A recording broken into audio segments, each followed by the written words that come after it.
And Kansas will keep you up to date on everything. Time to go to Auburn. Welcome to ESPN's Rivalry Week, presented by Remington. Jordan-Hare Stadium in Auburn, Alabama, where we expect close to 100,000 rabid fans for the 72nd renewal of one of the great rivalries in all of sports. This is the Iron Bowl, Alabama at Auburn. This year, with no SEC or national title implications, it is still the most important game in the world to these fans. And loyalties divide the state, communities, and even families. I'm Samantha Thompson, and I'm from Alabama. And I'm Chuck Thompson, and I'm from Auburn. War Eagle. Tide. I'm Brooks Lambert. I'm an Alabama graduate. I'm Sally Lambert, and I'm an Auburn graduate. We are a house divided. Samantha, when we were dating, I told you I've been loving Auburn a lot longer than I've been loving you. In 1948, we renewed the rivalry. You didn't show up. Pettis takes to the air. He shoots a beauty to Avenger at the 5, who goes on over to score. And Alabama wins this first game in the renewed football rivalry. Well, what about 1972? Punt, Bama, punt. Auburn going after it. Here's a good snap. It is blocked! It is blocked! It's caught under run! It's caught under run! He's going to score! David Wagner! 1985, the kick, Van Tiffen. There is the snap, the kick. It is in the air. It has drifted. It's good! Alabama has beaten Auburn! Last year, 2006, 5 straight. Cox lobs it up for the end zone for Rodriguez. He goes up. He's got it. Does he have it? Touchdown, Auburn! Auburn Tigers are going to win their 5th in a row. We are the Lambert family, and we are a house divided. We are the Thompsons, and it's a Saturday in Dixie. It's the Auburn Tigers, the Crimson Tide. Round here you gotta choose your side. 'Cause it's War Eagle, fly down the field. Never to conquer, never to yield. It's Rammer Jammer, Yellow Hammer. Give it hell, Alabama. 'Cause football is on.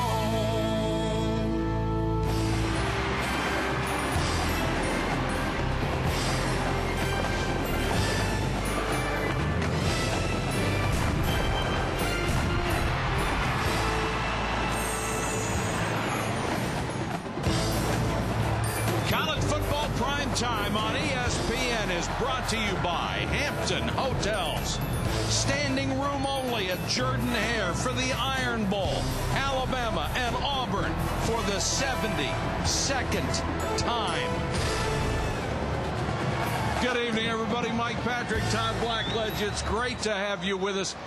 The people in this state have been talking about this game for 365 days, and the second it's over, they'll be talking about next year. This game in Alabama still means everything. It's one of the great rivalries in all of college football, and there's a few things that set it apart, Mike. First of all, it's usually close. 16 of the last 19 decided by 10 points or less. The fan bases for these two schools are second to none in terms of passion for their teams. And then the fact that it's an in-state rivalry, familiarity among the players. These guys, some of them played against each other in high school, some played together in all-star games. All of that adds to the intensity of this game. You played in rivalry games when you were at Penn State against Pittsburgh. Right. That was a big one every year.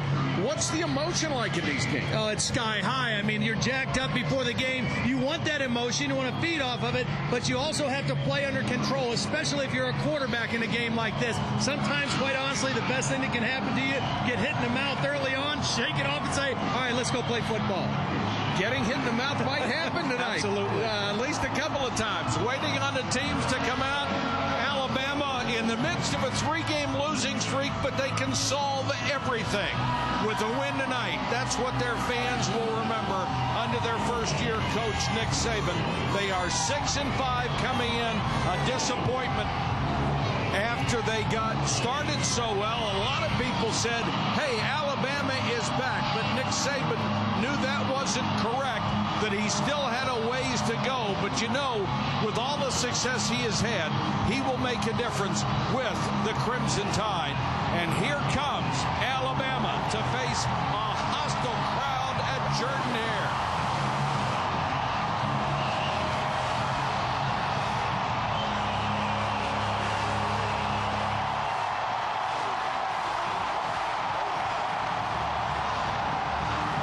It's a test of who will come out first. Here comes Auburn.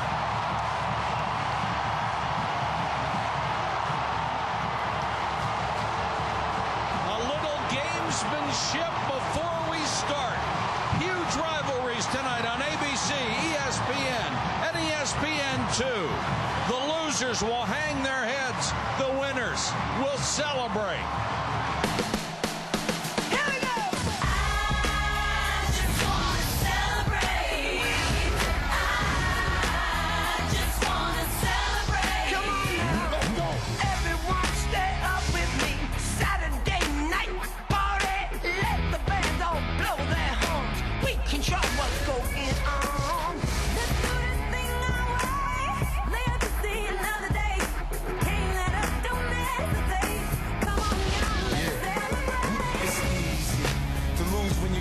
The best. Now you're being put to the test.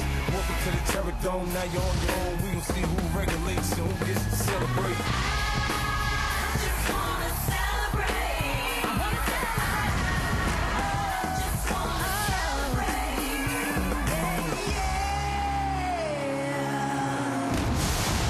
Taco Bell's Chipotle Grilled Stuffed Burrito, loaded with marinated carne asada steak, Chipotle seasoned rice, all covered in a spicy Southwest Chipotle sauce. You want like? Good. Dude, you gotta try this.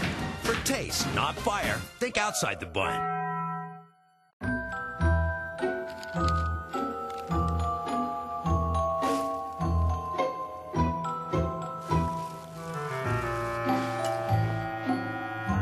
It's not always just the thought that counts.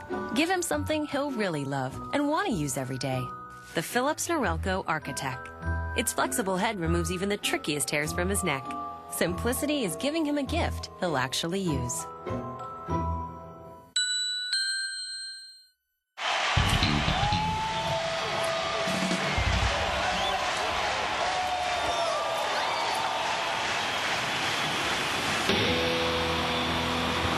Guinness, it's alive inside. Please drink responsibly.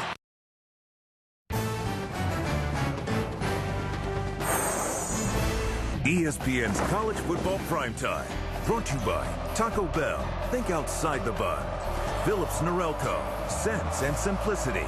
And Guinness Draft. Please drink responsibly. Of all the great traditions in the South in college football, this is the one that touches me the most.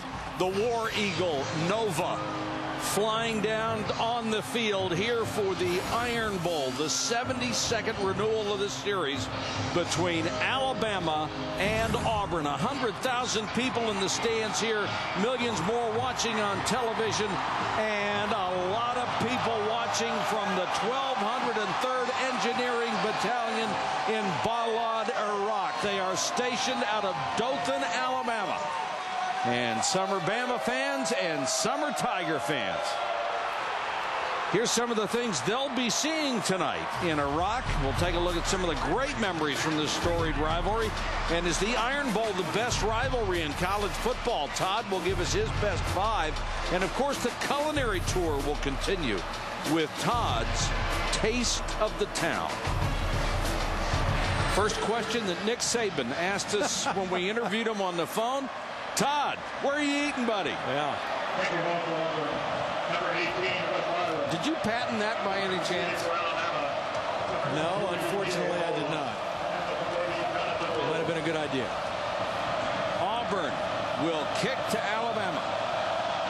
Jonathan Lowe and DJ Hall are deep. Javier Arenas is out with an injury. He's their tremendous kick returner. And here comes Lowe. Up to the 25. Let's check in with Holly. Guys, you can't believe the emotions down here on the field. It is crazy, and it's been a big emotional lift for Alabama as they got back 5 players who were suspended for 4 games for the improper receipt of textbooks. Now, Coach Nick Saban told me before the game this gives them a huge boost because of the depth issues they've been having due to injury on the offensive line. Marlon Davis, Antoine Caldwell back, and will be a big help. Perhaps most importantly, though, Glenn Coffey to give them depth at tailback because Terry Grant has been so banged up.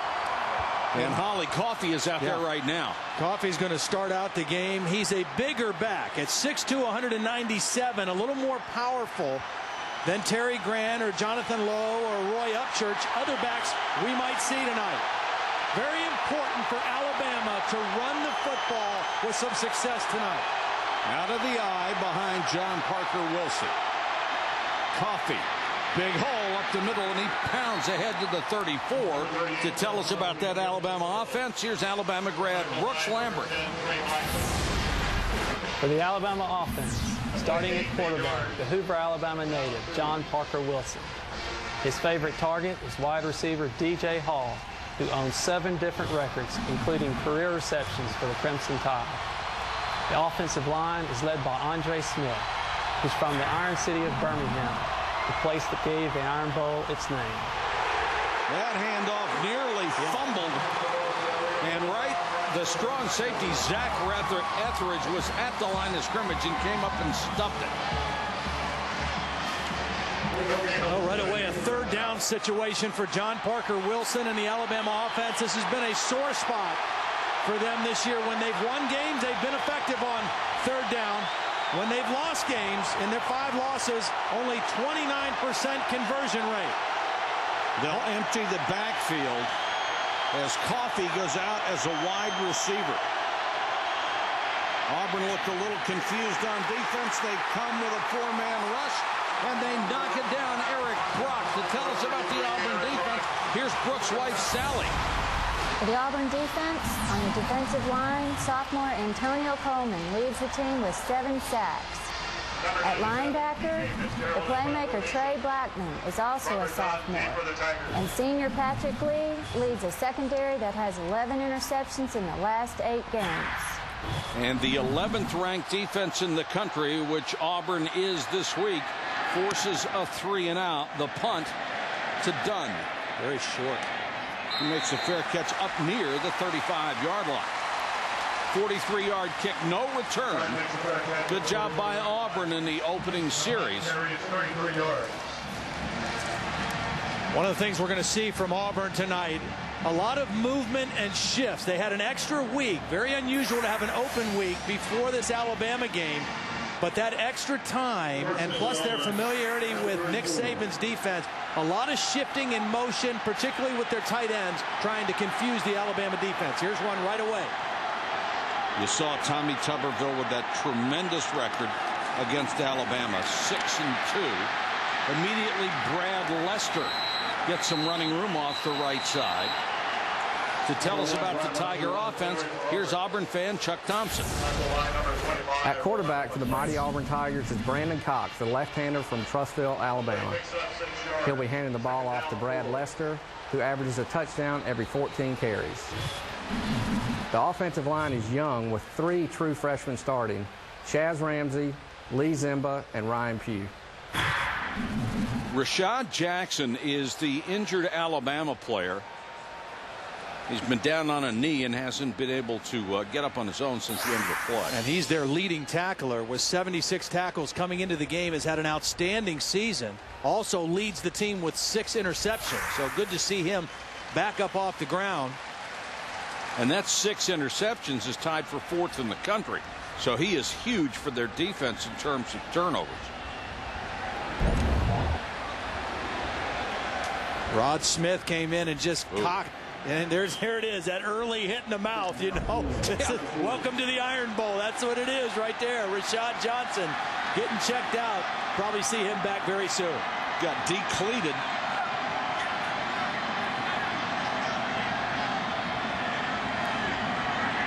Cox changing the play. Lester wants the new play and the snap count. And he'll get it. Same play, better result. He's up to the 48-yard line. Here's the Crimson Tide defense.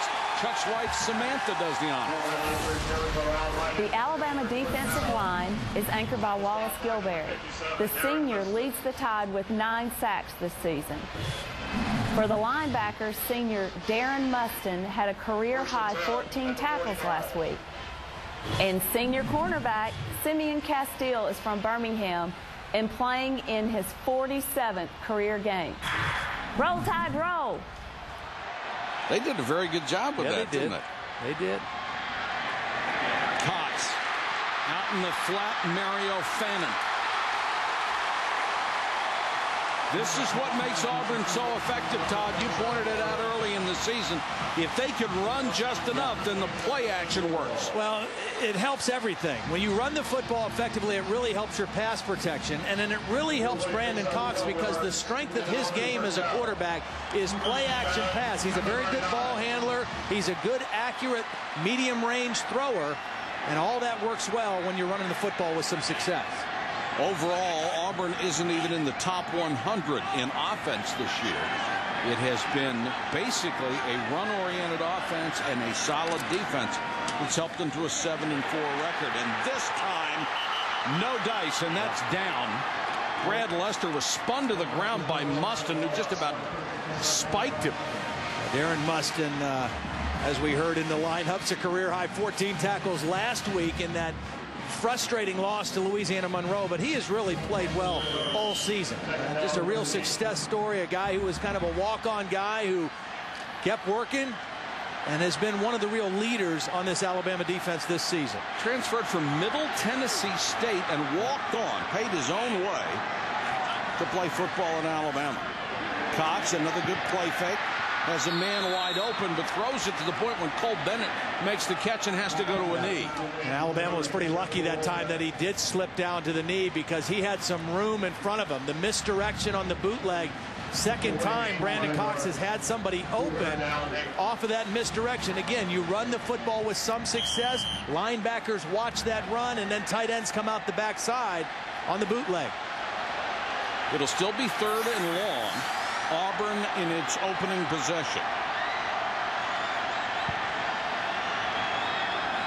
Doing some motion, something they haven't shown a lot this year, trying to cross up the Alabama defense. Cox straight back, plenty of time, unloads, and that's going to be oh so close to a first down. Look at the spot. They need to reach the 29-yard line. Looks like they're going to give them the 29.5. McClain and Mustin, the linebackers, made the tackle. Well, this is either go for it territory or long field goal. Yeah. Wes Byram's long this season, 49 yards. I think at home you go for it here. I think, yeah, I do. Your defense has been outstanding for the most part. Length of a football, they say. No sign of the punt team. The problem sometimes with a long field goal like this, the opportunity to get a block increases the longer the field goal attempt is. I think this is a safer call for Tommy Tuberville right here, quite honestly. Hollywood also tells us it is very windy on the field. We can see the streamers on top of the uprights have the wind at Auburn's back. And Casey Cox, the quarterback keeper, no problem. Yeah, right behind his leader, the center, Jason Bosley, the leader of this very young Auburn offensive line. He's a junior, but there are 3 true freshmen starting on that offensive line. Now, at this point in the season, they're not freshmen anymore because they've been playing almost the whole year, and they've played very well. But Jason Bosley is kind of the glue that holds that offensive line together, and Cox ran right over his backside that time for the first down. Bosley said, in this state, you are remembered for what you do in the Iron Bowl. That's it. Lester. Nice cut. Castile has him around the ankles, but can't stop him until he picks up nearly 9 yards.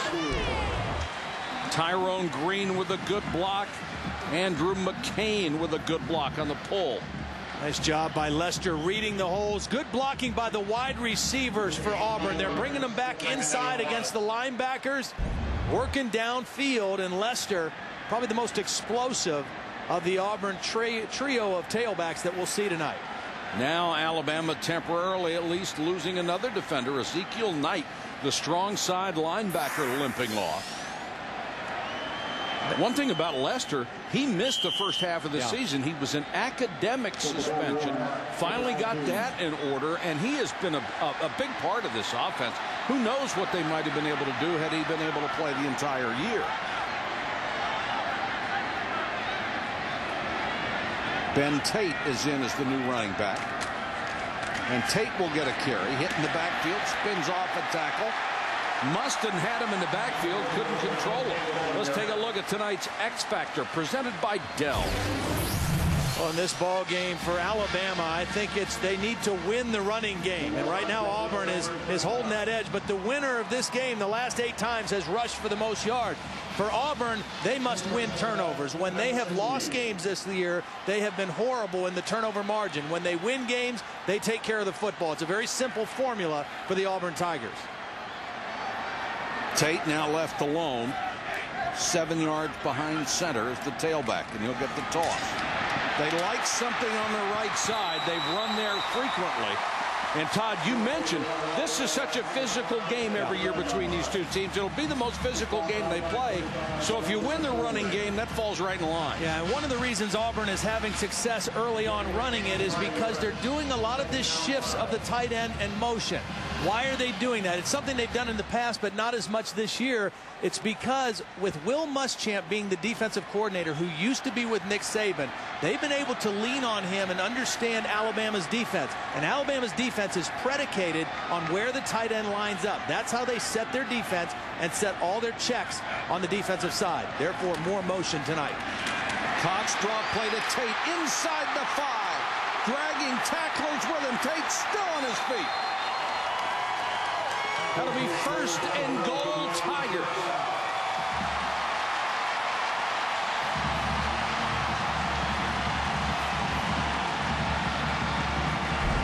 Tate comes in a little bigger back, 215 pounds, files a nice block by Tommy Trott, who lined up in the backfield, number 5. And right now, Auburn just overpowering the Alabama defense on this opening drive. Again, they had a week off. Alabama played last week. 11 plays, 63 yards on the drive. Tate again, 1st and goal, lowers his shoulder to the goal line. Touchdown, Auburn.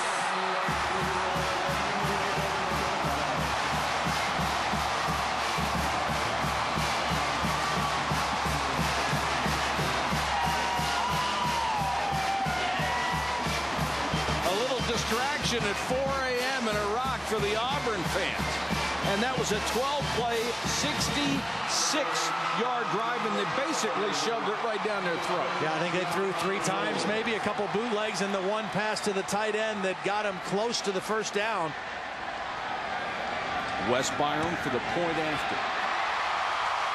And Auburn at home in front of 100,000 is on top 7-0 first quarter.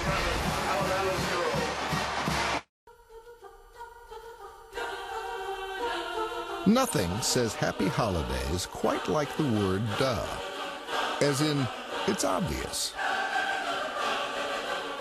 Like getting a great deal on a great car.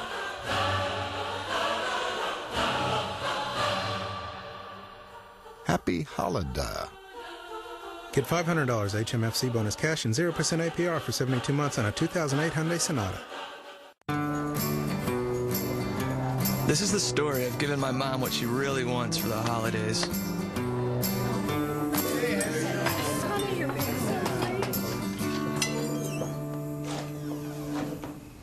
I don't know if she was more surprised at what I got. Let me look at you. Or how good I looked in it. Yeah, I'm glad I didn't go with that crystal turtle. Whatever your story is, your Citi card can help you write it. Citi, let's get it done. It's invisible. You can't see it. You can't touch it. But every day it touches the whole world. Energy. And every day, even though you don't see our name or logo, the energy we create is right there. In innovative ways, helping 2/3 of the Fortune 100 and businesses across North America make your world work better. Constellation Energy. Taking energy a step further.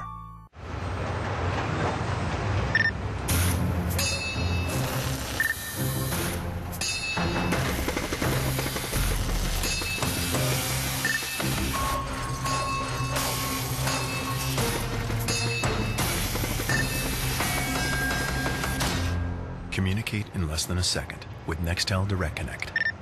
Nice work. The largest and fastest push-to-talk network on the planet. That's getting it done at Sprint speed. Visit sprint.com/Nextel. ESPN's College Football Primetime is available on ESPN HD, presented by Pioneer Kuro HD TV.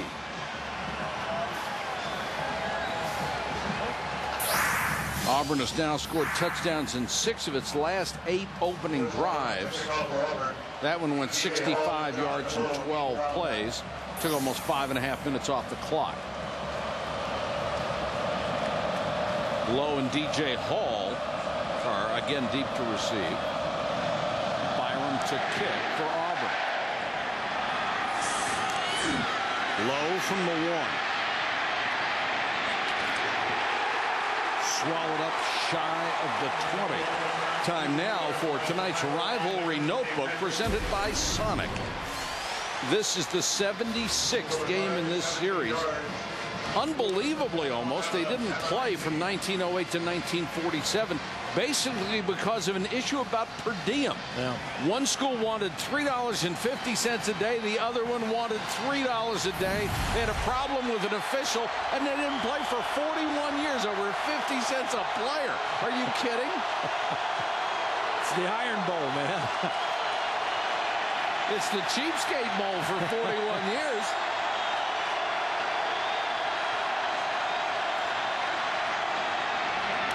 How does Alabama respond? They want to grind out a few first downs themselves. Well, they respond, first of all, with a 5-yard penalty because they were not set in a proper formation. And they'll back them up 5. Let's go to Holly Rowe. Well, Todd, you were talking about that extra movement that Auburn is using on their offensive line. Well, Nick Saban just addressed his defense. He told them, look, guys, only 2 guys shifted. He is known for his very complicated system, but right now he's pointing out to his players that it doesn't have to be that complicated. He's trying to make sure that this motion is not confusing his defense. Guys, he went over at length just trying to simplify what they're seeing, and he said, hey, even if this guy's moving, we shouldn't be down in there. He really wants them to pay better attention and not overthink it. Yeah, I think that's a good point, Holly, because the point is, too, you expect to see something new, a new wrinkle early in the game. Well, now they've seen it, and the next time they come on the field, they should be much more comfortable with what they're doing. 2nd and 8, John Parker Wilson to the shotgun. Wilson on the keeper. Boy, nice play. It was out to the 29-yard line. That's the little zone read. You know, you haven't seen Alabama run this play. Ironically, Nick Saban told me on the field before the game, this is what Louisiana Monroe did to him, and they had a hard time stopping that offense. That little quarterback run out of the shotgun. Alabama tried to line up and go no huddle, and the officials called a timeout, I think, to measure. It's been since 1997 that Auburn has scored in the first quarter, or Alabama scored in the first quarter against Auburn, which is not good. You know, the thing about that Auburn scoring drive, too, I mean, you talk about the turnaround that Auburn has had this season offensively. In the first 4 games, they had 1 scoring drive of at least 10 plays.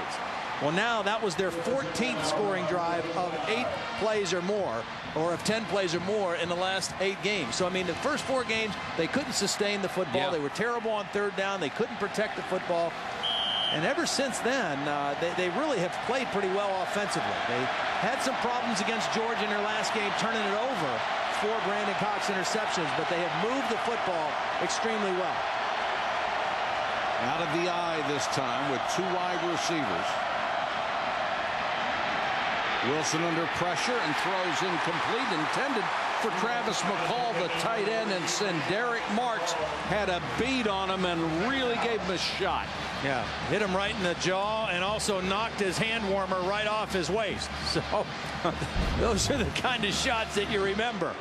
John Parker Wilson trying to set. He just ran right around Caldwell. Now again, Antoine Caldwell, number 59, is playing right tackle. He started the season as the starting center, and he's one of those 5 guys that's been suspended for 4 games.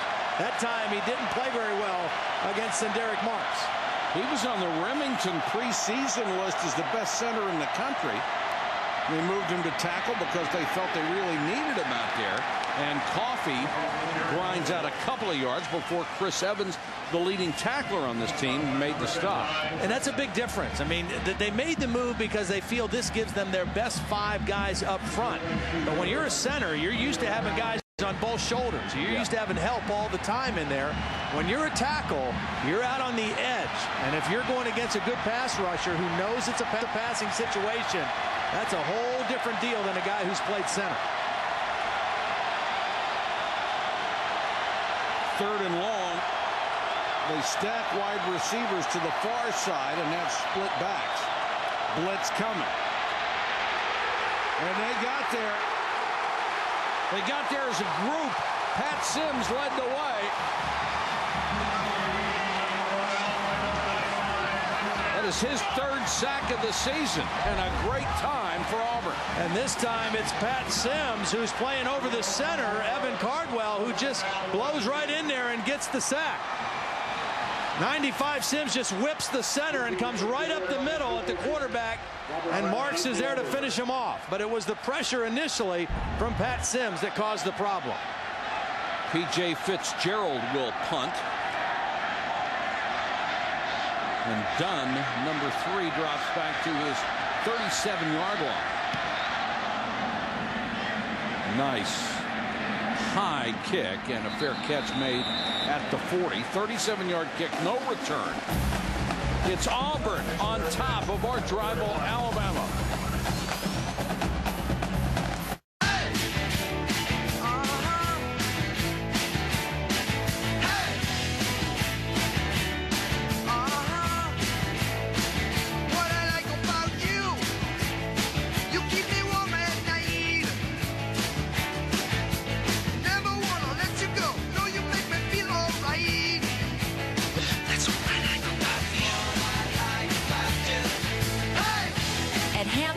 We love having you here. Nothing says happy holidays quite like the word duh. As in, it's obvious. Like getting a great deal on a great car.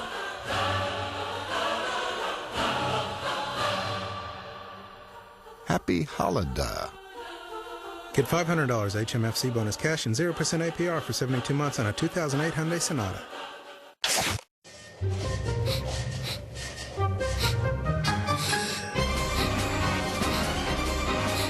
Hearty taste, naturally nutritious. Planters, instinctively good.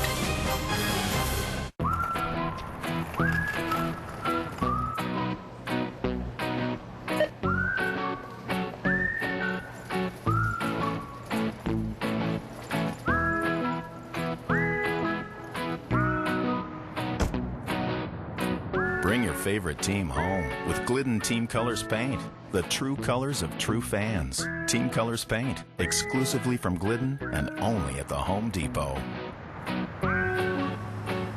ESPN, your NBA destination for games Wednesdays and Fridays all season long.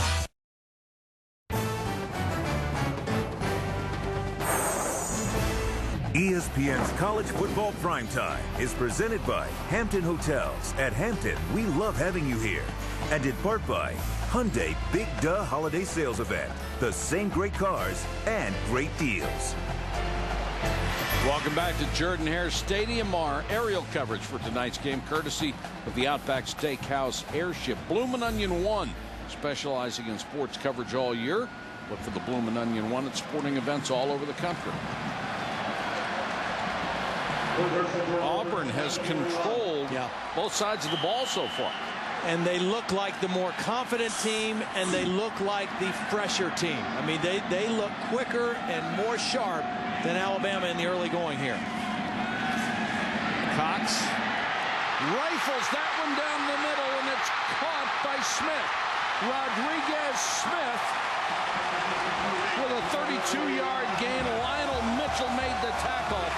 And Cox got that ball there just in time. First time they've thrown the ball down the field. They go off play action. He sets, he throws on time. Rashad Johnson, the safety, in position just a little late trying to make the play. And Rod Smith, their go-to guy, makes a big play down the seam of the defense. Every other throw to this point has been short. That one right down the heart of the defense. They just brought the safety up right here, and that's why Brandon Cox is changing the play. Lester straight up the middle. Still driving down to the 22-yard line. Let's check in with Reese Davis. A 30 at 30 update. All right, Mike, coaching carousel is spinning at full tilt. Nebraska says enough with Bill Callahan. They sent him on his way. A 15-minute meeting with Tom Osborne's all that took. And Ole Miss, they've also had enough of Coach O after he went 0 for the SEC this year. Tennessee going to the SEC championship game. Took them 4 overtimes to beat Kentucky. They survived 52-50. Sports Center after the game. Stay current with ESPN News. All right, Reese, thanks very much. Auburn, 2nd and 5, driving again against Alabama. Lester near the 20. Todd, funny, nothing on Houston Nutt as yet, and all the rumors said he would be gone as of last night, but they didn't figure on him beating Alabama or beating LSU, did they? No, they didn't figure on him beating the #1 team in the country, and they didn't figure on them finishing 8-4 and probably going to the Cotton Bowl. I'd say there's a great chance that's where Arkansas ends up in Frank Broyles' last year as athletic director. So very interesting to see what happens over in Fayetteville.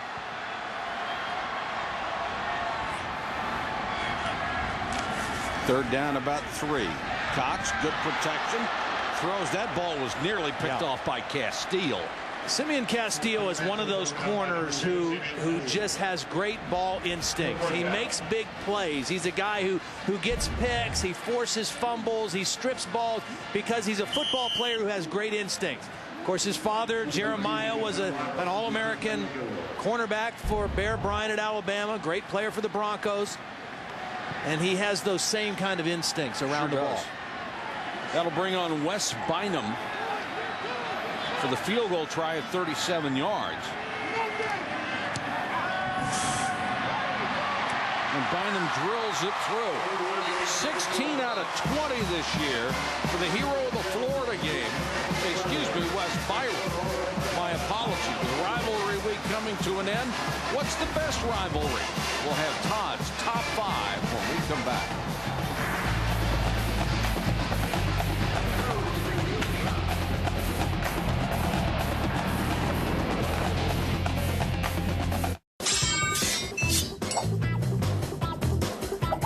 There are some crazy blades out there, so reach for the ultimate balm. Replenishing aftershave balm with Care Protect soothes and repairs the damage from shaving. Only from Nivea for Men. Find the perfect gift. Shop Zales Diamond Jewelry. Now through Sunday, save an extra $200 on this 1-carat diamond ring. Now just $7.99 at Zales, the diamond store. Monday, the Dolphins head to Steeltown as Big Ben, Willie Parker, and the intimidating Steelers D look to iron out a victory. ESPN Monday Night Football. Dolphins Steelers at 8:30. The Big Ten ACC Challenge. Tuesday, Duke battles Wisconsin, and Wednesday, UNC takes on Ohio State. Every game factors in. ESPN, the bracket beyond the bracket. The Shell experts wanted to prove how easy it is to earn Shell gasoline rebates with the Shell Platinum MasterCard. It's pretty easy. With the new Shell Platinum MasterCard, you earn 5% rebates on all Shell gasoline purchases. Plus, now earn 5% rebates for 60 days on your first $2,000 in purchases everywhere else. Apply by December 31st, 2007. See your nearest Shell station or call 1-877-MY-SHELL. This holiday season, I wish someone would get me this awesome Dell XPS notebook with Windows Vista Ultimate for my photos, music. It's got... Excuse me, I can't hear you because you're not famous. You need star power. At yoursishere.com, our stars are waiting to sell your friends and family on getting you the Dell computer you've been wishing for. If you're a nobody, get us somebody to help you get the Dell computer you want at yoursishere.com. ESPN salutes the Southeastern Conference. 75 years of excellence in collegiate athletics. Boy, it's been a banner year for the SEC as well. 10 teams are eligible from this conference to go to bowl games. There are 8 automatic tie-ins So somebody might end up being left out in the cold even though they are bowl eligible. Just being eligible doesn't mean you'll get a bowl. I hope Mississippi State gets a good bowl. Sylvester Croom has done a wonderful job down there. Well, he beat both of these teams, Auburn and Alabama. Amazing, that's quite a feat for anybody in the SEC West. Yep.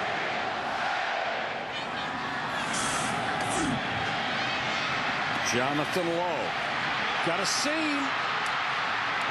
Lowe up to the 47-yard line. Well, that's what Alabama needed, too, because one area that's been a real Achilles heel for Auburn this year, as good as their defense have been, their kickoff coverage has not been very good.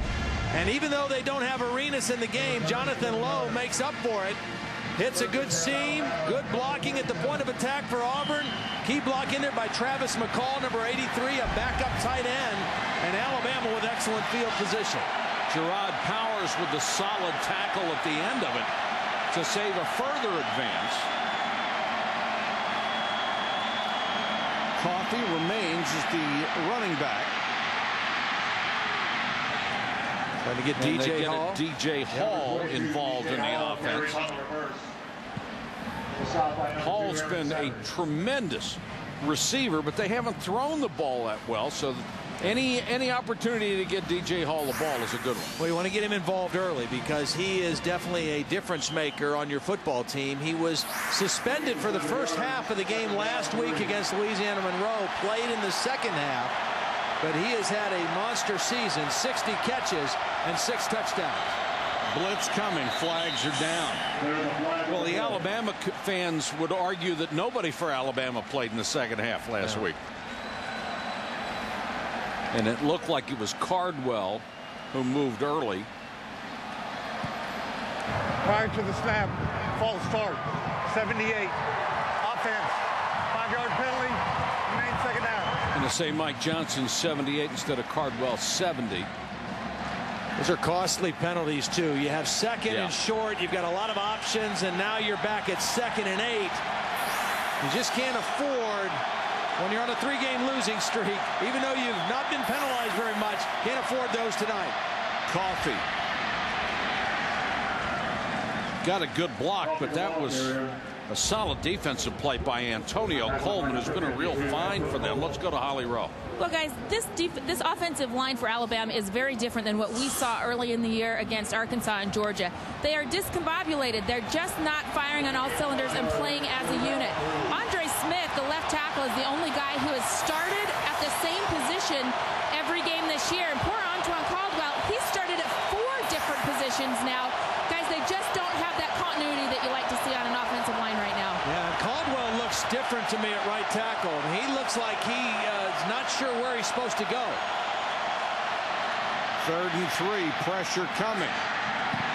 And the pass is overthrown, intended for Hall. Flag is down. Wilhite had the coverage, and Wilhite upset because he thinks they're going to call interference on him.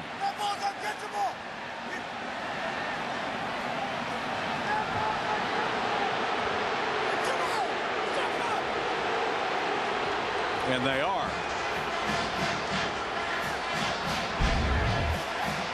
Well, there was definitely pushing and shoving, and DJ Hall is probably going to get the benefit of that. It was a catchable pass, but kind of an iffy call. I mean, it looked like he gave as much as he got. It's one of those Michael Jordan rule type deals, sir. you know? Yes, sir. The all-star, the all-conference player gets the call. What a benefit for Alabama, though. Wilhite certainly got the worst of that. Be a first down at the 31. Coffey, nice move. And Coffey's down to the 24-yard line, gain of 7 before middle linebacker Coy Blackman can bring him down. I think for Alabama, the best place to run the football is going to be to that left side behind big Andre Smith. As Holly said, he's the only guy who started every game at the same position, and he is their best offensive lineman. He's just a sophomore, but at 6'5", 340 pounds, very athletic, very light on his feet. And Marlon Davis, the left guard, had been a starter at that position before he was suspended. Coffey. And certainly he is appears that he's going to get the bulk of the carries.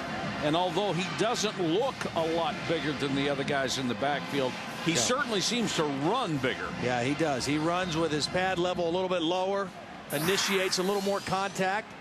And that's what you need in a game like this, because this is a physical football game.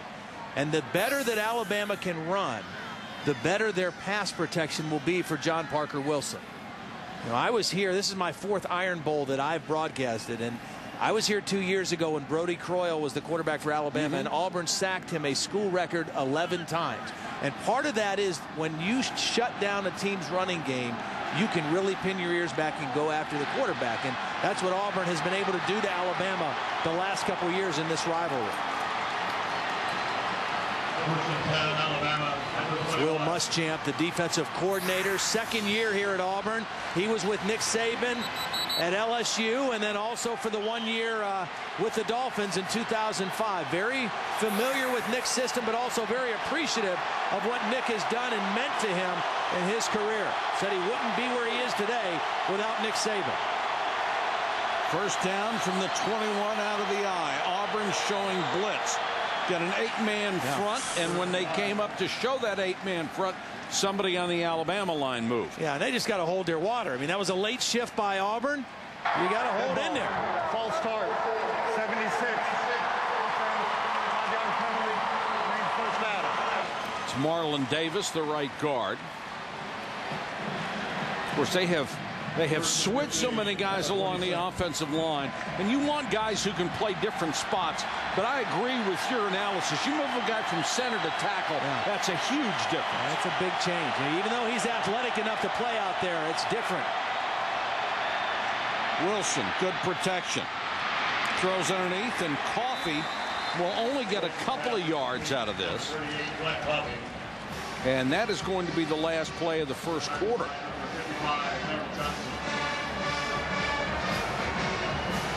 Well, they've enjoyed it so far. The Auburn fans seeing their club up 10-0.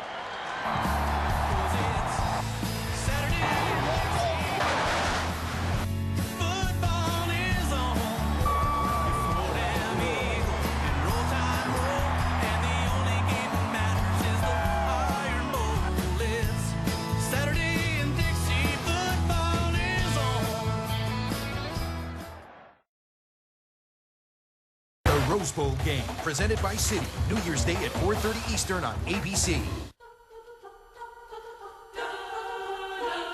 Nothing says happy holidays quite like the word duh. As in, it's obvious. Like getting a great deal on a great car.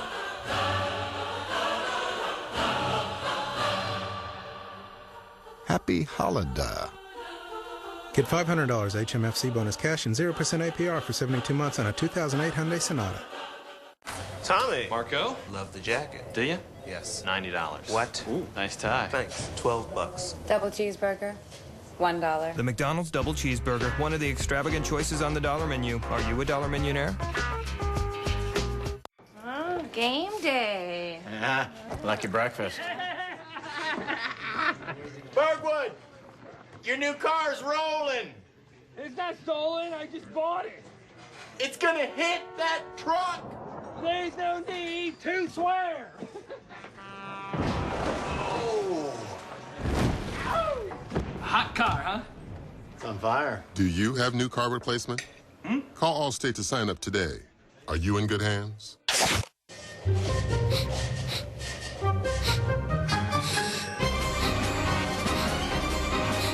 Hearty taste, naturally nutritious. Planters, instinctively good.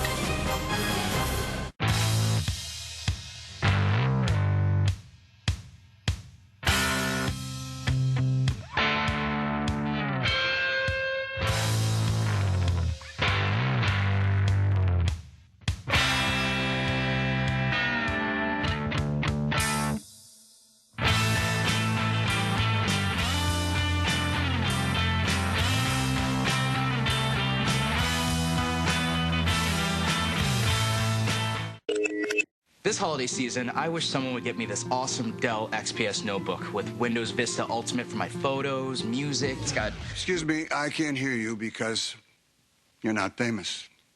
You need star power. At yoursishere.com, our stars are waiting to sell your friends and family on getting you the Dell computer you've been wishing for. If you're a nobody, get us somebody to help you get the Dell computer you want at yoursishere.com. Welcome back to ESPN's College Football Primetime, presented by Hampton Hotels. 100,000 watching here. They're also watching in Iraq, the 1203rd Engineering Battalion in Balad. Their home base is Dothan, Alabama. You all stay safe over there, all right? Hope you enjoy the ball game.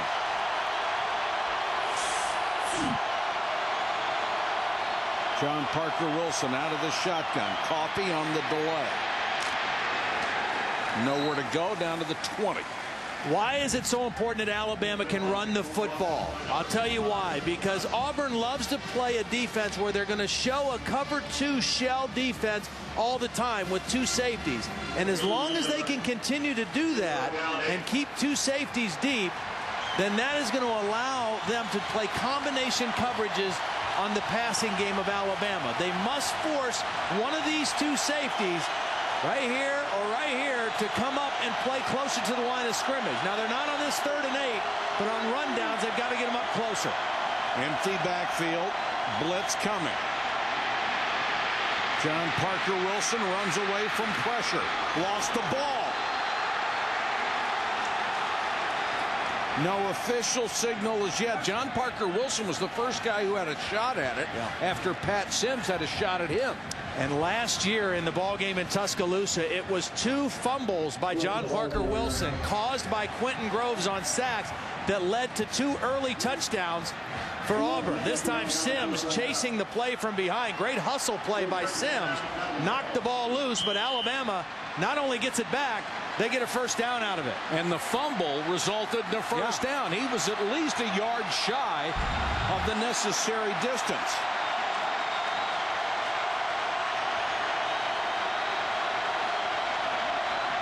There's those 2 safeties again for Auburn. You got to get one up around the line of scrimmage. Coffee. And one of the safeties came up and made that tackle. Let's go to Reese. All right, Mike, the showdown in Kansas City, Missouri, and Kansas Taco Bell studio update checking in on this Big 12 North battle. Look at Chase Daniel buying some time. Tony Temple stretching on 3rd and goal, but he stopped short. And on 4th and goal, Mizzou spreads it out and throws it. Martin Rucker's in, and the Tigers are up 7. That should go on all night long, shouldn't it, Reese? Back and forth with those 2 great offenses. Coffee. Good response right here by Alabama. Power in the football. Again, if they can establish their running game, if they can force Auburn to play honest defensively, they can protect their quarterback, and they can get to their weapons, which I think one of their real weapons are their wide receivers. DJ Hall, Matt Caddell, Keith Brown. They could get some matchups against this Auburn secondary, but they must run the football first to open up their passing game. 3rd down, Coffee. Hitting the backfield, dives forward, he did not make it. He was stoned right there outside the goal line. Trey Blackman, the middle linebacker, got penetration. It's 4th down. He is a big-time hitter. He's not overly big as a middle linebacker. 6 feet tall, 220 pounds, but when he hits you straight ahead, you go backwards. I mean, he does not slow down when he tackles. What do you like here on 4th and a yard? I like a timeout right now because I don't like all those faces turned over to the side. I think you got to go a little play action here with John Parker Wilson. I don't think you're going to run this thing in against Auburn from here. They're stacked up in a tight formation. John Parker Wilson on a quick count. No signal of any kind. Auburn saying they didn't make it. Touchdown. Oh, my gosh. What a late call. John Parker Wilson just kept fighting and squirming, and Eric Brock, number 33, was trying to push push him back. But credit John Parker Wilson. He just kept moving. Watch. He's going to kind of bobble the snap, but watch. He stopped right there. But he just keeps driving and pushing and shoving. He's still moving his feet and his legs. And by the time the line judge gets over there, he calls it a touchdown. Wow. Well, they don't like it here, but they're loving it in other parts of the state of Alabama. Now, they're going to review this, and there's no way they can review this. They can look at this I don't know how until the videotape wears out.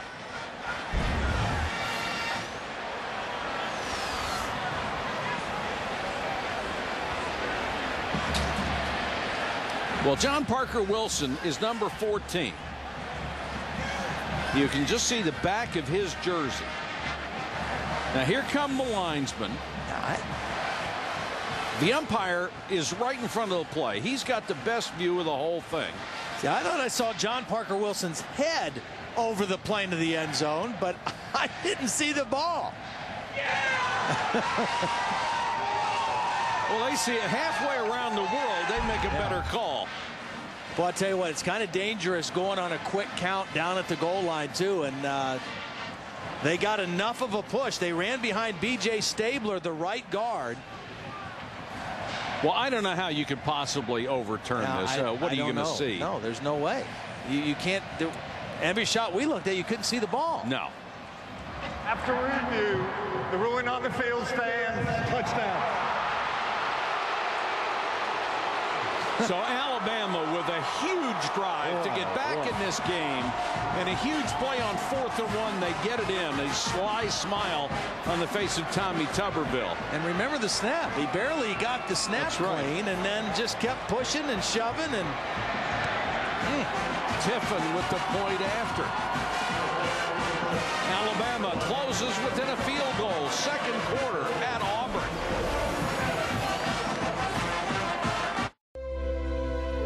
They've stormed beaches and freed countries. They've raised our flag and our hope. They've been called leathernecks. They've been called devil dogs.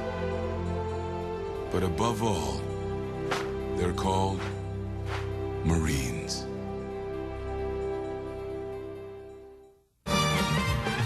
Love is like candy on a shelf. You want to taste and help yourself. The sweetest things are there for you. Help yourself, take a few. That's what I want you to do. Just help yourself. Treat yourself to the rich, decadent taste of Diet Dr. Pepper. There's nothing diet about it. Hey, taxi.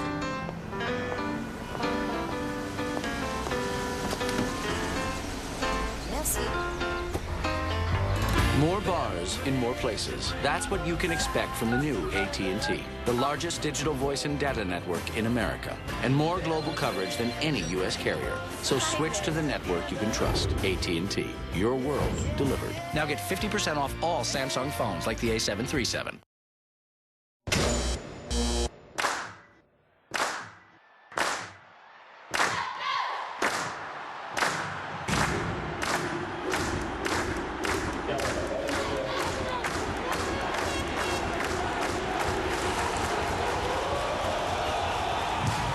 College football, play-by-play from every major conference.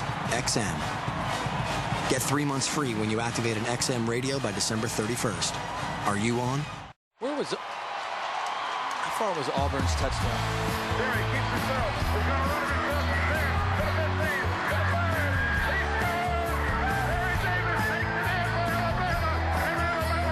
That 1971 game marked the only time these two great programs ever faced each other when they were undefeated and untied. And here are the longest streaks in the Iron Bowl series. Alabama with Bear Bryant won 9 in a row. Auburn has twice won 5 in a row, including the current streak If they get the win tonight, it would be 6 in a row for Tommy Tuberville, and that would be #1 all-time for the Tigers. Yeah, that 9-in-a-row streak from Alabama was broken 25 years ago in 1982, the Bo Jackson over-the-top game. Mario Fannin on the return for Auburn. Stumbles across the 20. Let's go to Holly. Well, guys, believe it or not, there is a group of people who have been to every single Iron Bowl since it was resumed back in 1948. One of them, Alabama fan Dick Coffey. He is attending tonight his 712th consecutive Alabama football game. Earlier this year, we talked to him before the Arkansas game, and he'd actually had to go to the hospital and have his heart shocked to get the defibrillator going. That wasn't going to stop him. He got right back in, came in, went to the game, and hasn't missed one since, guys. That's like 60 years of football. Great. You haven't missed it. That's great. Come on, I need a new battery for my defibrillator so I can go to the game. Ben Tate with a nice run out near midfield, 28 yards. That'll get your heart started.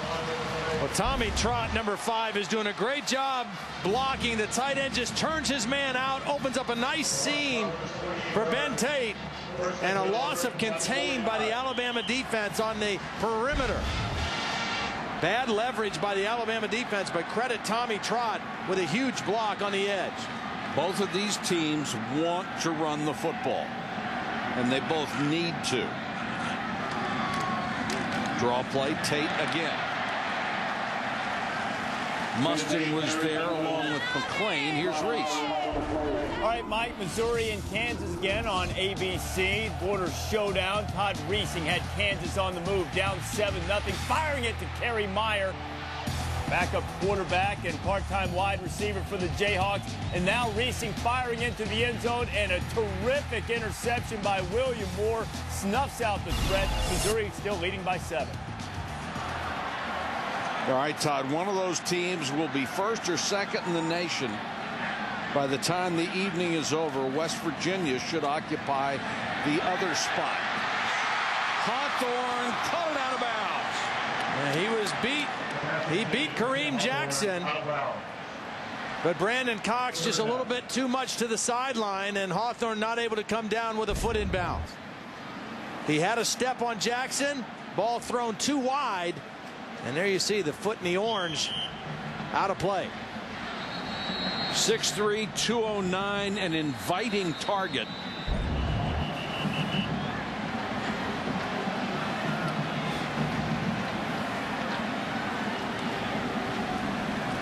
And there is a flag down on the play near the 40-yard line. Against the Alabama bench, that is their first warning.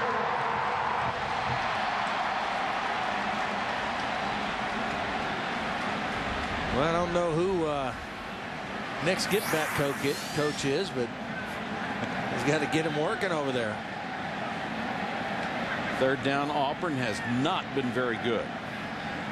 And you find most teams that need to run the ball are not very good on 3rd and long. They're 0 for 2 tonight. Alabama shows blitz.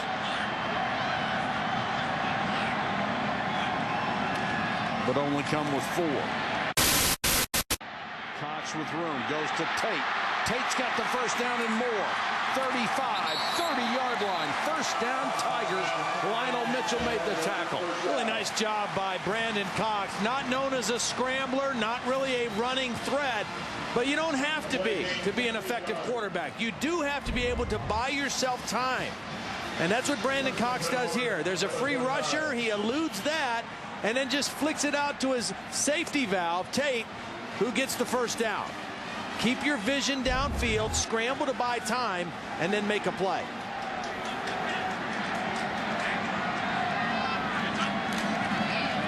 Tate again. 3 yards and then push back. Let's go to Holly. Hey, guys. Brandon Cox is the Auburn quarterback, but he actually grew up just about 60 miles away from Tuskegee. Tuscaloosa. He grew up a huge Alabama fan, and he had a terrific high school career, but the regime at that time, Dennis Franchione, just wasn't interested. His dad has told us, you know, he got passed over, but this makes it all the more sweet for the success he's had here at Auburn. He's 25-9, but more importantly, a win tonight, he could become just one of 2 quarterbacks to ever beat Alabama 3 times. Pretty good for a kid from Trussville. Yeah, I tell you what, you can live with that for the rest of your life in these parts. He won 3 in a row in this series. Cox, who's been very cool this time, didn't have a chance. Lorenzo Washington came up the middle. Cox couldn't avoid him this time. Now that time Alabama confused the young offensive line for Auburn. Brandon Cox tried to check protections before the play, but Washington right up the middle. Again, that's the worst place you want pressure if you're a quarterback. And for Alabama now, their 17th sack in the last 7 ball games. They only had 5 in the first 5 games. They've really turned up the pressure on the quarterback over the last half of the season. 3rd and very long. From here, it would be a 52-53-yard field goal try. So they'd like to get at least part of that back. Blitz coming. Simeon Castile. He didn't see Simeon Castile coming until the very end, and fortunately, he ducked, or else he might have lost his head. Boy, fortunately is right. Woo! Simeon Castile coming on the corner blitz. Here he is. He's just going to get right in here, and Brandon Cox is not going to see him. He's looking at pressure inside and has no idea number 2's coming around the outside till the very end, and very lucky that he ducked. Well, he would have been dehorned. 2 plays cost him 19 yards on that series, and they will punt it away. Well, that's a great defensive stand by Alabama right there. After a couple big plays, the big run by Tate, back-to-back sacks, and they get the ball back. Shoemaker tried a pooch kick, only got it 21 yards downfield. ESPN Shop has gifts from every major sport and league. Go to ESPNShop.com. What if we took a moment to rethink our priorities? What if we rethink power and what it means to be strong? What if we rethink beauty and what it means to truly interact? At Saturn, we chose to rethink things, starting with every car we sell. With 5 totally new models and a 100,000-mile powertrain warranty. We may just be a car company, but we're rethinking what a car company can be. Just something to rethink about. The next time you want a clean, comfortable shave, change heads. Wow. There's a good-looking face. Hey, guys. Introducing the Remington Clean Exchange, the only electric shaver featuring a disposable head you never have to clean, and 2 nano silver foils that reduce irritation. The Remington Clean Exchange. Honey. Want a better shave? Change heads. Clean Exchange from Remington. First name in shaving. Welcome back to the Capital One Mascot Open. Zippy from the fairway. Will he lay up here? No, looks like he's going flag hunting. Flag hunting? It's a metaphor, Nick.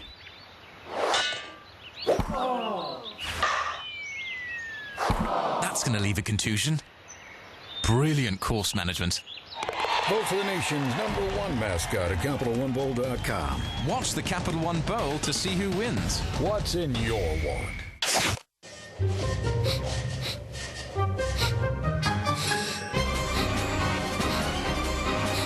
Hearty taste, naturally nutritious. Planters, instinctively good.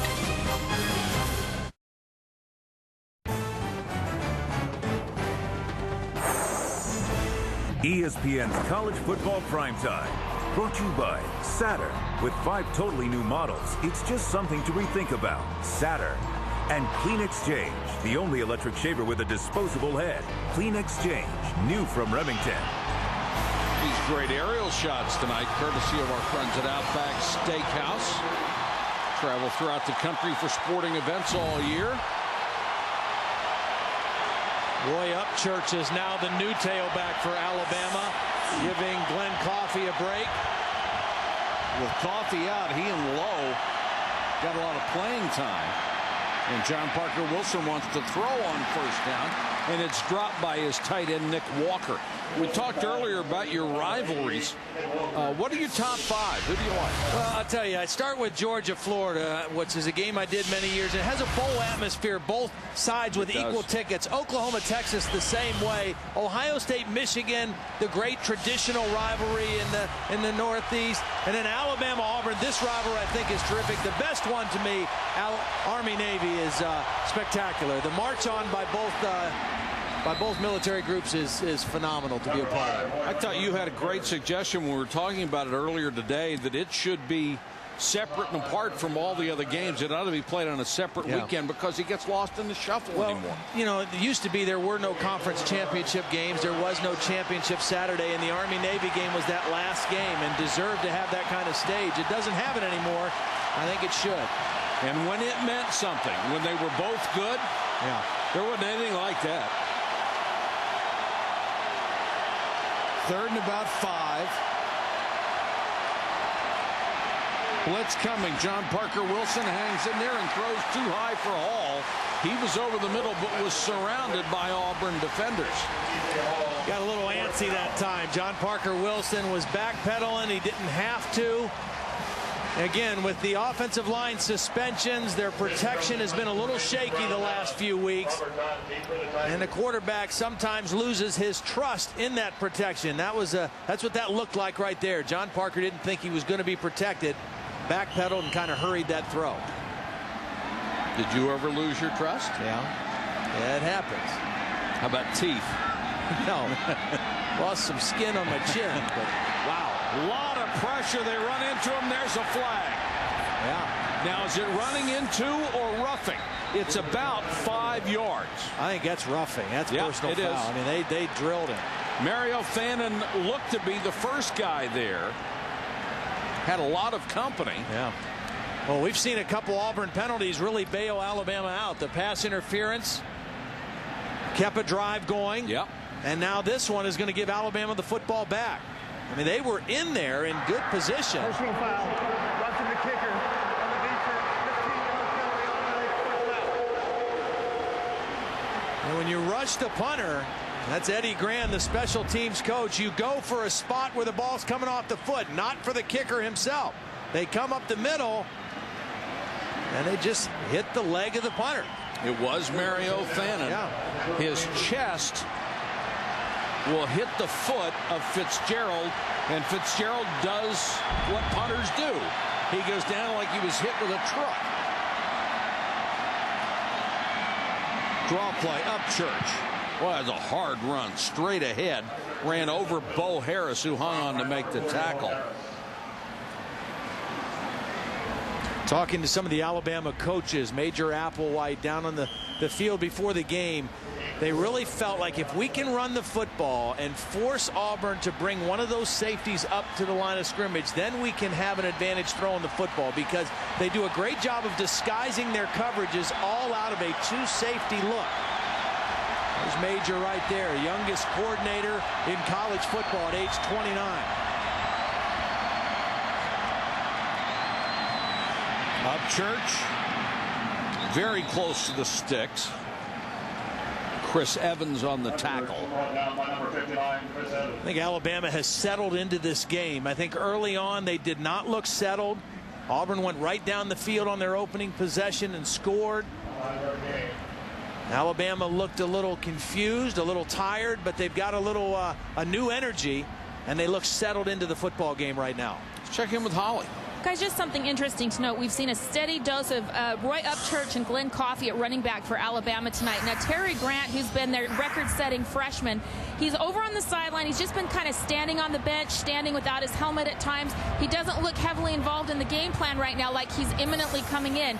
They didn't tell us before the game that he couldn't play, but they've just told us he's very banged up. But, guys, interesting that they don't have their really great punch at running back right now. Well, how much of that, Holly, is him being banged up? How much of it is having Glenn Coffey back from that suspension for the receipt of textbooks that he wasn't supposed to get? This is about an inch on third down. Well, the quarterback sneak for the touchdown. I'd say do the same thing for this. And they appear to have it. Let's go to Reese, Kansas, Missouri. And Mike, Missouri continues to move the ball very well against Kansas. Chase Daniel, again, for the second time tonight on a touchdown drive. Daniel buying some time, going all fluty on the people. Or maybe that's more Blackledge-esque with the nimble feet. Denario Alexander with a touchdown catch. Mizzou up 14-0. All right, thank you, Reese. You don't hear Blackledge-esque connected to the running game very often, do you? Or nimble feet. Oxymoron. John Parker Wilson down the middle to his tight end who caught it and fumbled it. Nick Walker got it back. Are they going to say it's incomplete? This is a beautiful throw. Nick Walker, the tight end. Again, those two deep safeties. One of the weaknesses, if they play cover two, is down the middle. Here's Walker. He's going to work right down there, and the play-action pass holds those linebackers in. They respect the run. Walker gets behind him, and John Parker Wilson puts the ball right there. Boy, that's close. Yeah, it's going to get looked at. Brock comes up from one of those safety spots and nailed him. Yep. Well, there is some question of whether the ball stayed on his foot. Remember, in college football, if the ball touches the ground, whether the player has control of it or not. Yeah. Did it hit the ground or his foot? It's on his foot right there. I don't think that ball ever hit the ground. And Nick Walker secures it. Major Applewhite's right next to us banging on the glass. He's upset. But I think they're going to keep this one because I don't think the ball ever hit the ground. Oh, how about that? That was Pele-esque. Speaking of nimble feet. That was a big-time play. Throwing it down the field, play action. Again, your running game sets up play action. Linebackers have to respect the run. If you're running with some success, that opens up some things. They're going to tell the referee the ball stayed on his foot, and he's going to say it stayed on his what?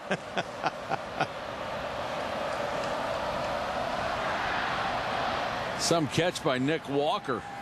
I think if that would have hit the ground, they would have overruled this and called it incomplete. I do too. But I think because of that shot and the shot that we had of that being on his foot, I think it's going to stay a catch. The hit by Brock right as he comes down, ball to the foot, never touched the ground. It's like a running back trying to score at the goal line, and he's on top of another body, not down till it's down. The ruling on the field stands. It was a catch.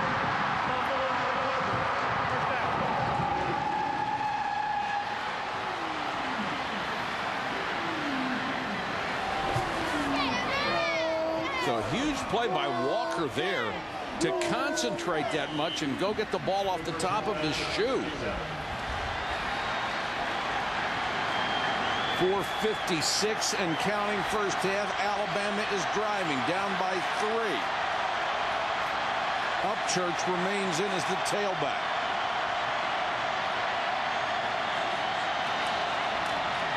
He'll get the carry and picks up maybe 2.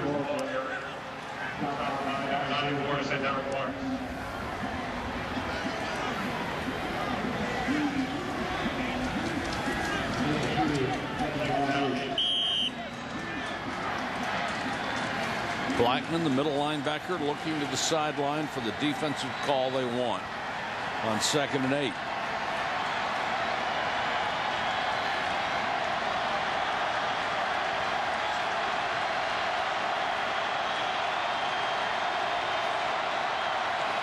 Empty backfield. Turns into 4 wide receivers. Blitz on John Parker Wilson, and down they go. Eric Brock came in to mess up the timing on the play. Brock couldn't make the tackle, but he set it up. Well, and again, I think Antoine Caldwell, Brock's going to come from here. Watch Antoine Caldwell get lost in here at right tackle. I think he's still kind of uncomfortable where he's supposed to be. He goes all the way inside, and nobody stays outside for the outside rusher. It was not a full-blown blitz. It was a zone blitz, and somebody should have picked up Eric Brock. Pat Sims gets credit for the tackle and the sack. He has 1.5 on the night. He only had 2 all year coming in. 3rd and a mile. Upchurch on the draw. Very, very conservative call, but it gets them back in good territory for a field goal try.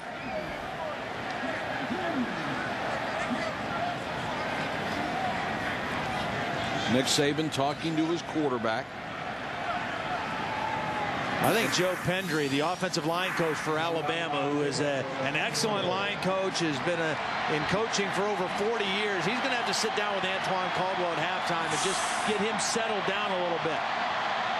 44-yard try for Tiffin. Plenty of leg, but it's wide. Tiffin had made 9 in a row before last week when he had one blocked.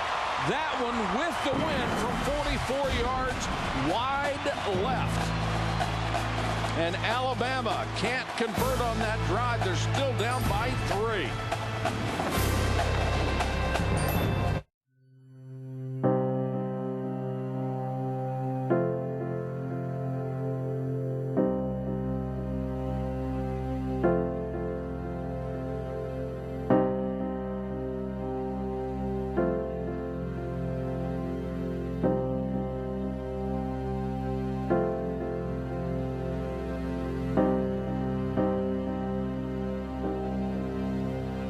Sports Authority, dedicated to the dedicated.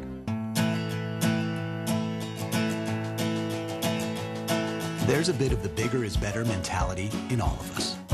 But what if we stopped saying make it bigger and started saying make it smarter? Introducing the Saturn Outlook crossover. With seating for 8, it's big. And with an EPA estimated 24 miles per gallon highway, it's also smart. Instead of supersized, maybe it's time for super right-sized. Just something to rethink about. Yeah, 3 toasted subs, 2 meatball, and 1 chicken parmesan. Oh, yes. A chicken on Meatball Island adrift in an ocean of decadent marinara sauce topped with milk. Right. Please pull forward. Drive through for our new chicken parmesan and meatball toasted subs with melted mozzarella and marinara served fresh on toasted ciabatta bread. Also try our new cheesecake poppers. One bite will have you saying, I'm thinking Arby's.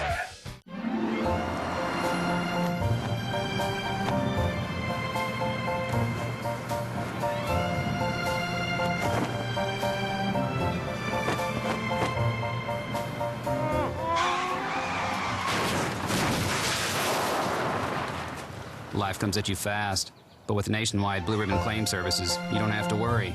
That's why 9 out of 10 people who filed a claim with us recommend Nationwide. Nationwide is on your side. The most exciting football in America is high school football. Nobody beats us. We've got to get the first down. Starting November 29th on ESPN2, high school football is all business varsity.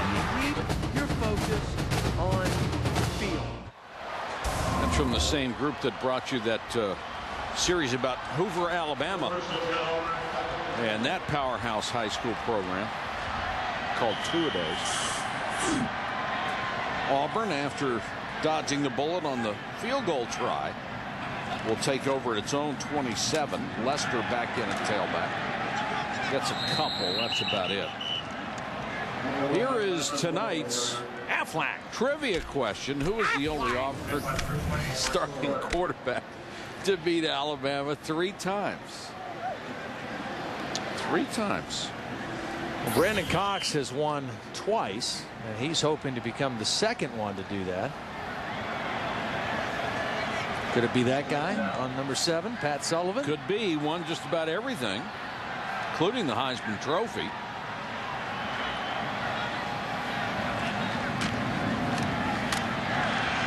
Lester again.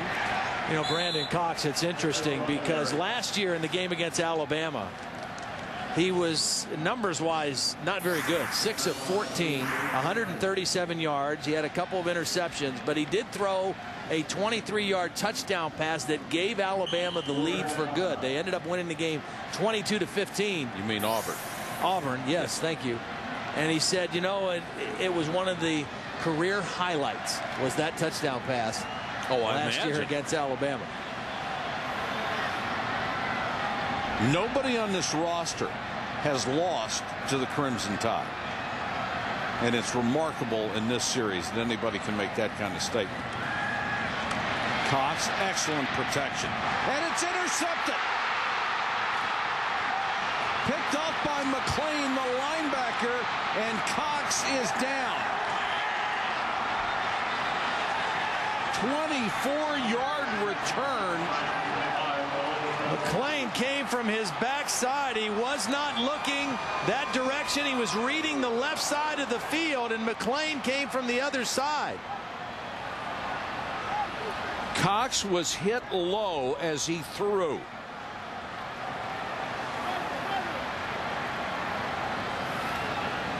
And this crowd is stunned.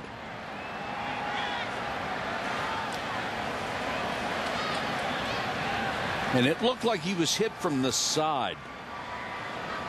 Take a look at the interception. Rolando McClain is the linebacker right here. Now he's going to drop in coverage, and Brandon Cox is going to be looking this way, and he's not going to see Rolando McClain drift in front of his intended receiver. He's reading left, left, left, and when he lets go of the ball, he doesn't see McClain slip underneath. And then at the end of the play, after the ball's released, here's the hit he took.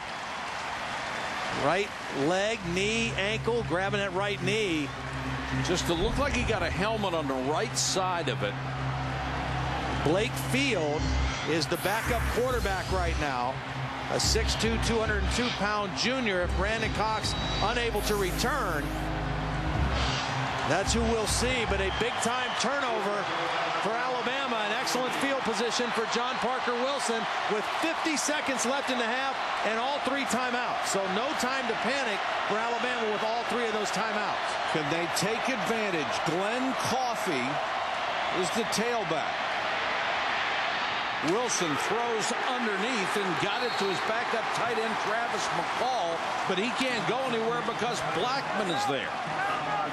See, now, that's a play John Parker Wilson needs to throw away. I mean, if you're not going to get the ball down the field, don't make that completion. Throw it out of bounds, stop the clock, and then go back in the huddle and call a different play. Check in with Reese. All right, guys, coming up on the Pontiac Performance Halftime Report, we'll show you what happens when 3 overtimes not quite enough. Tim Tebow continues to rack up unbelievable numbers. We'll show you the latest from the Gators quarterback in their rivalry game against Florida State. And the latest on the border showdown, Missouri and Kansas winner trying to get to the Big 12 championship game. Lou and Mark are alongside. We'll see you guys in just a bit. All right, Reese, we have 37 seconds to go in the half here. Alabama already within field goal range. The question for Auburn right now, what about Brandon Cox? Well, the good news is they're 37 seconds away from halftime, so they'll have an extended period of time to evaluate and check him out before they may have to make that decision. He's up.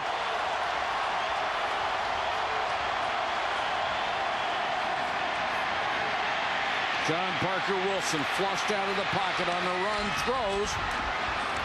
And the tight end down at the 11-yard line, Nick Walker, gang tackled there with 24 seconds to go, and they call a timeout. We'll be back to Auburn in just a moment.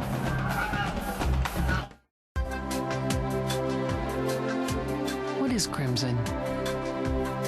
Crimson is USA Today's #1 academic All-America team. It's a record number of National Merit Scholars, where America's best and brightest are mentored by the best and brightest. It's the pride of Alabama's flagship university. Crimson is the University of Alabama. I believe that this is a practical world and that I can count only on what I earn. Therefore, I believe in work, hard work. I believe in honesty and truthfulness. I believe in a sound mind and a sound body and a spirit that is not afraid. I believe in obedience to law because it protects the rights of all. I believe in my country because it is a land of freedom. And because Auburn men and women believe in these things. John Parker Wilson will throw for the end zone. Hall tipped it up in the air, and it's intercepted by Gerard Powers.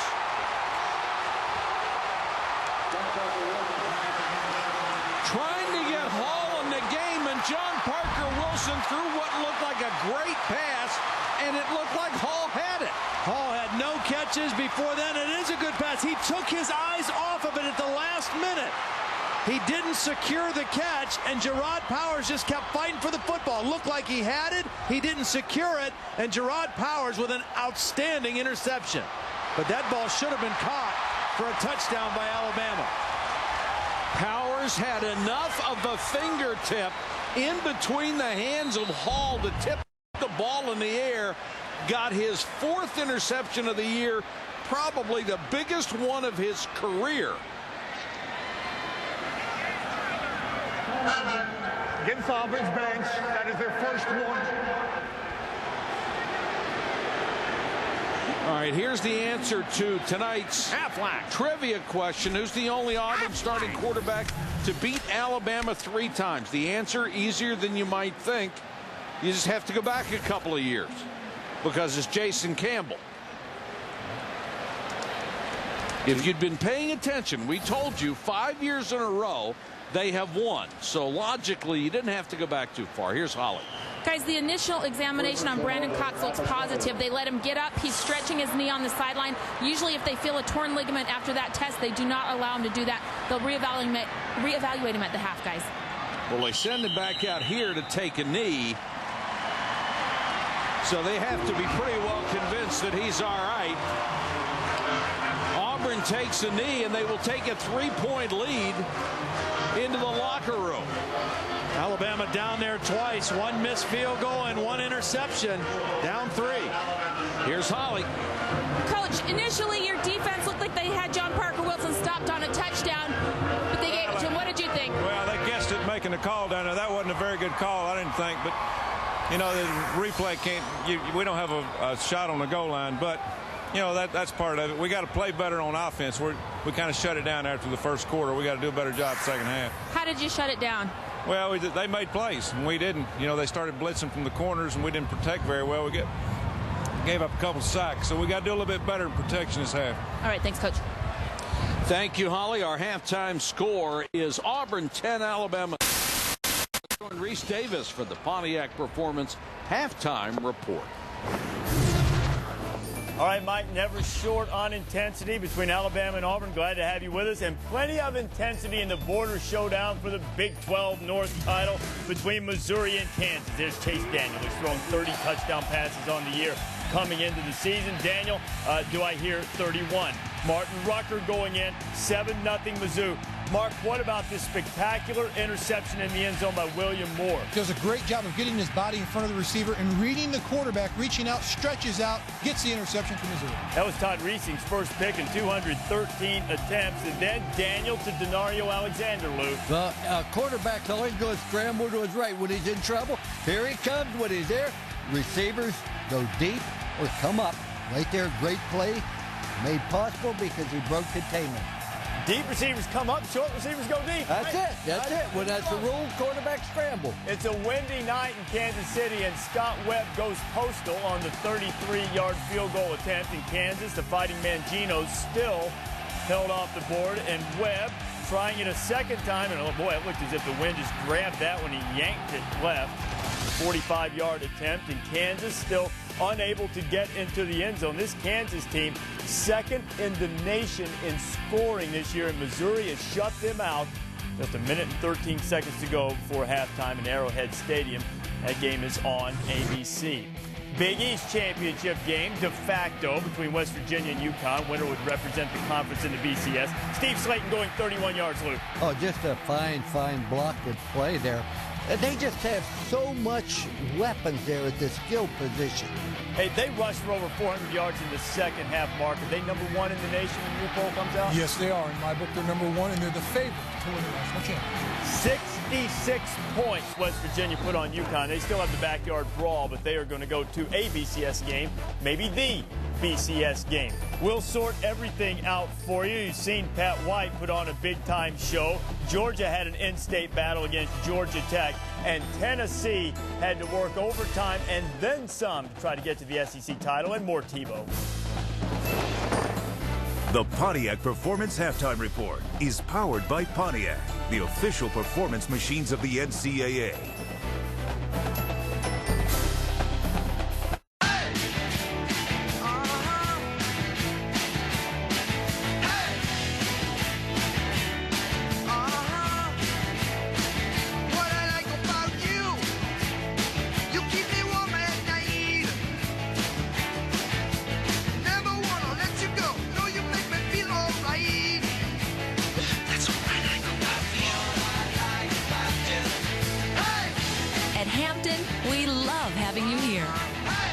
What if there was a way to know which one's the sweetest?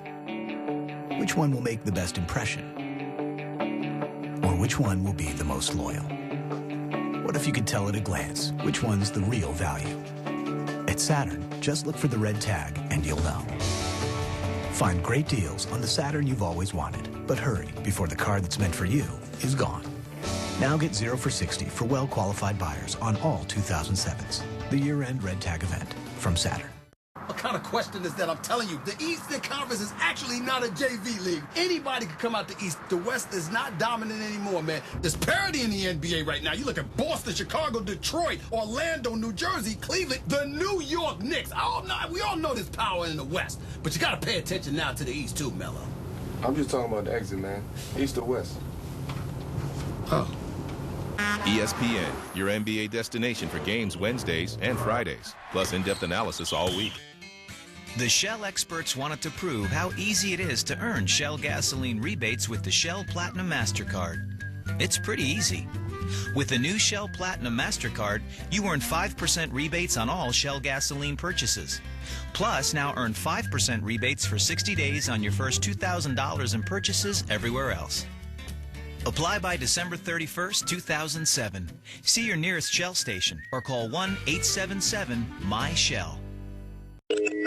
This holiday season, I wish someone would get me this awesome Dell XPS notebook with Windows Vista Ultimate for my photos, music. It's got... Excuse me, I can't hear you because you're not famous. You need star power. At yoursishere.com, our stars are waiting to sell your friends and family on getting you the Dell computer you've been wishing for. If you're a nobody, get us somebody to help you get the Dell computer you want at yoursishere.com. You're watching the Pontiac Performance Halftime Report. Auburn and Alabama, an intense battle in the first half. Brandon Cox picked off by Rolando McClain, the freshman, but the Tide had the deflective interception in the end zone and didn't cash in. 3-point game at the break. You know, in the last 3 football seasons, the 3 longest streaks, one opponent dominating another with consecutive victories, all come to an end. Among those streaks, Tennessee's run over Vanderbilt, which ended at 22 in a row. Longest one active going into the day, Tennessee over Kentucky at 22 in a row. And the Volunteers had to win this game in order to go to the SEC championship game. Double overtime. Eric Ainge picked off by Sam Maxwell. Now Kentucky has a shot. They had the ball second in the second overtime. And Lona Sieber from Knoxville, Tennessee, the kicker, gets it blocked. Eric Berry would eventually be dragged down by his face mask. Kentucky could have cared less about the penalty. They had to keep him out of the end zone.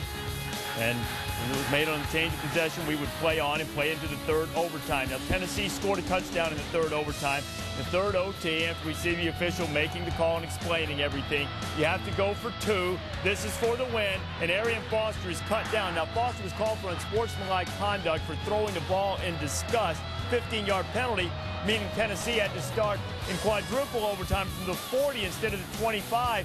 That just gave Eric Ainge some more stats, Mark. No problem. Quentin Hancock's wide open. Where are the defenders? Catches the ball, takes it in with a 40-yard touchdown. Now, after a Kentucky touchdown, Cats had to score on the 2 to force it to another overtime. Ball's a little bit nervous. What did you think on this play, Lou? Did you think Woodson had a chance to run with it? Well, he did, but you have to make a decision there. You have to make a decision, and he's waiting for the receiver. He's just sort of standing there to either go to the back of the end zone and then come up. but neither one made a decision. 4 overtimes it took, but the big fella, Phil Fulmer, is headed to the SEC championship game after the hairy victory over Kentucky, 52-50. So the Vols are in for the 5th time. They're 2-2 there. They face LSU, a team that denied them perhaps a run for the national title in 2001. Tennessee has dominated the series. That's in Atlanta next Saturday at 4 o'clock Eastern time. Georgia, because of that Tennessee victory, they'll just have to settle for it being a likely BCS at-large team against Georgia Tech.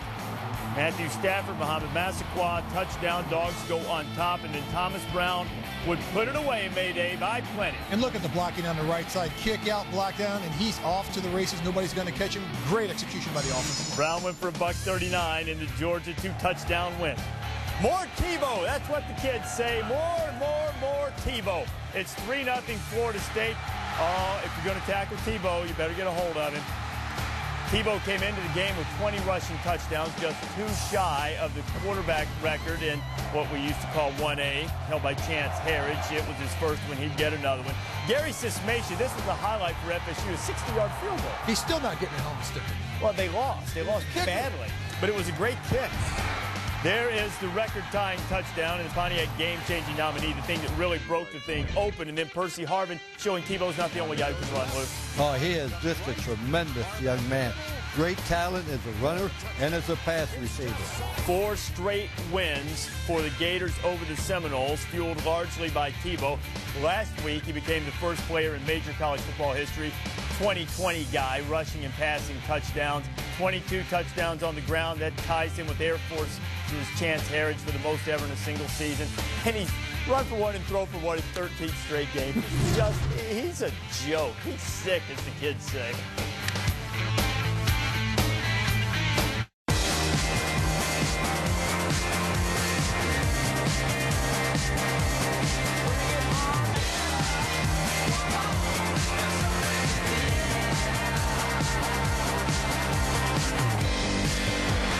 Welcome to the new shape of fast.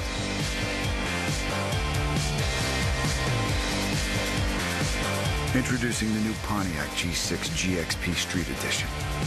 Pontiac, designed for action. How it happened that those various individuals happened to end up in E Company, I don't know. Every Army unit thinks it's the best. But we knew we were the best.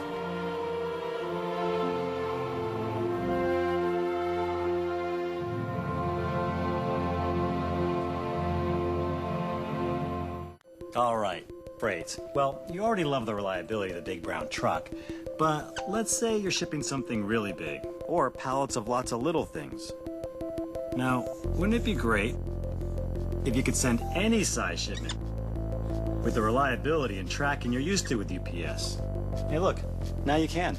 It's not just freight, it's UPS freight. Throw some mud flaps on here.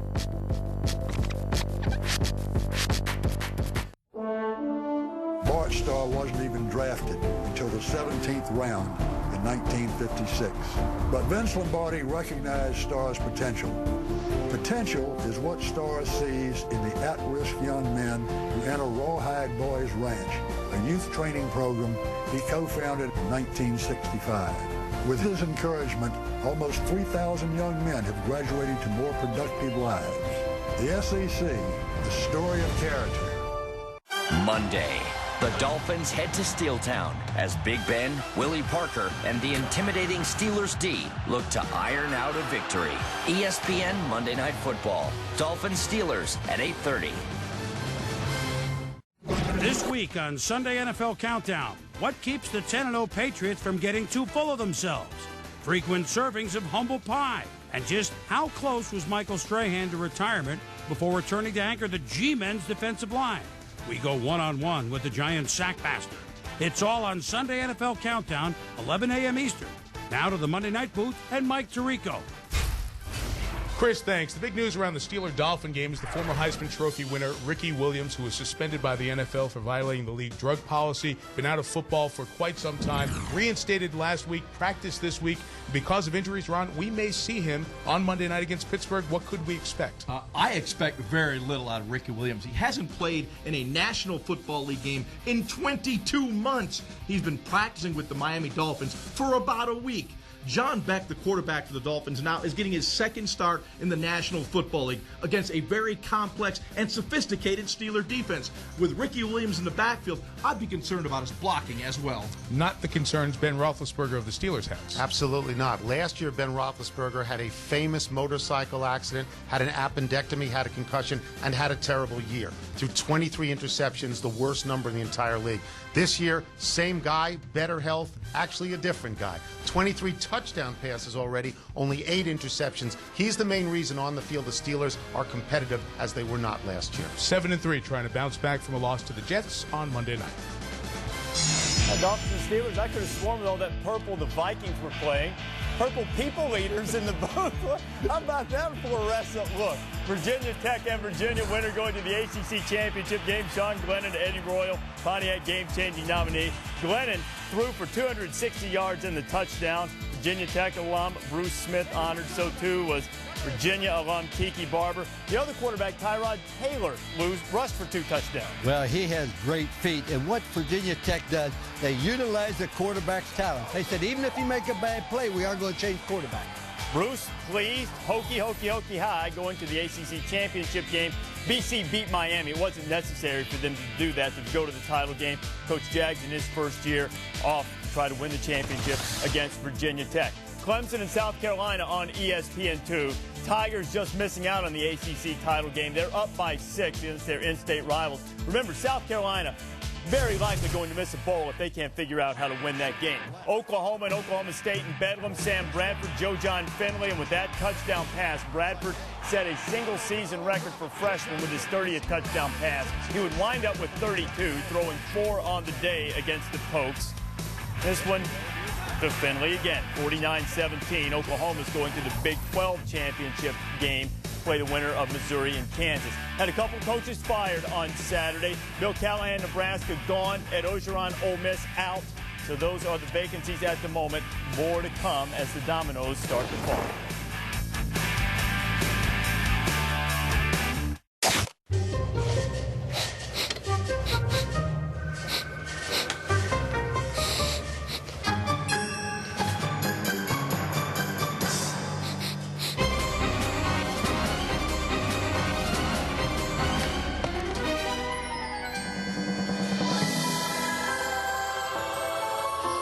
Hearty taste, naturally nutritious. Planters, instinctively good. So I asked my dad where he wanted to go for his 60th birthday. Norway, he said, the land of our ancestors. We drank a pint at Ibsen's favorite pub. We sampled the local fare. We got new sweaters. I feel like yodeling. It was the trip of a lifetime, Dad said, until we went to the Hall of Records and discovered we were actually Swedish. 2 tickets to Stockholm, please. Whatever your story is, your Citi card can help you write it. Citi, let's get it done.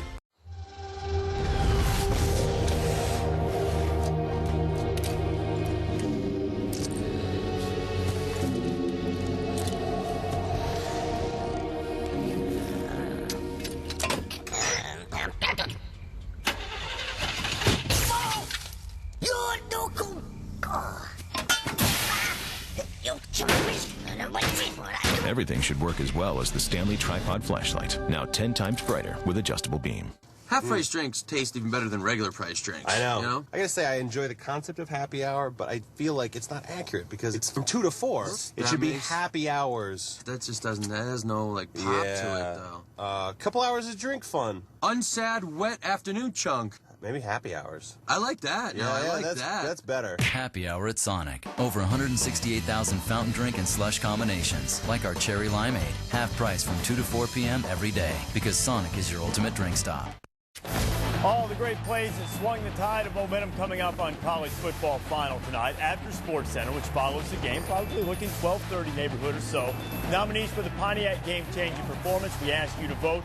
Go to ESPN.com, keyword Pontiac, vote for your favorite performance. We'll give